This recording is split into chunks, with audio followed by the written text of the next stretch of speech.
കോഴിക്കോട് തൂണേരിയിൽ വാഹനങ്ങൾ ഉരസതിനെ ചൊല്ലി നടു റോഡിൽ കൂട്ടത്തല്ല. കാർ യാത്രക്കാർക്കൊപ്പം നാട്ടുകാരും സംഘർഷത്തിൽ ഏർപ്പെട്ടു. സംഘർഷം റോഡിലേക്ക് വ്യാപിച്ചതോടെ നാദാപുരം പോലീസ് എത്തി ലാത്തി വീശി.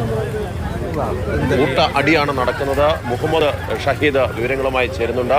ഷഹീദ്, ചെറിയൊരു ഉരസലിന്റെ പേരിലാണ് ഈ കൂട്ടത്തല്ല് നടക്കുന്നത് അല്ലേ? തൂണേരി ഇന്നലെ രാത്രിയാണ് ഈ സംഭവം ഉണ്ടായത്. അതായത് എതിർദിശയിൽ വരുന്ന രണ്ട് കാറുകൾ തമ്മിൽ നേരിയ തോതിൽ ഉരസലുണ്ടായി. അത് പറഞ്ഞു തീർക്കുകയാണ് സാധാരണഗതിയിൽ അങ്ങനെയൊക്കെ സംഭവിക്കാറുള്ളത്.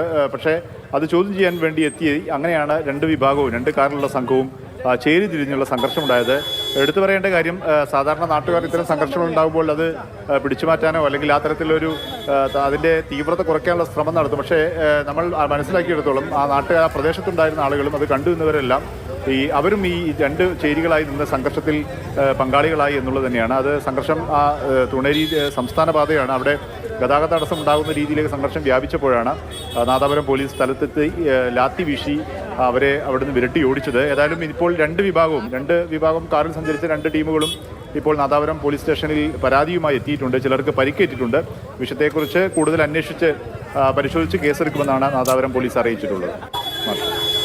ഷഹീദാണ് വിവരങ്ങൾ നൽകിയത്. കോഴിക്കോട് തൂണേരിയിലാണ് കൂട്ടത്തല്ലുണ്ടായത്. വാഹനങ്ങൾ തമ്മിൽ ഉരസിയതുമായി ബന്ധപ്പെട്ട തർക്കമാണ് കൂട്ടത്തല്ലിന് വഴിവെച്ചത്.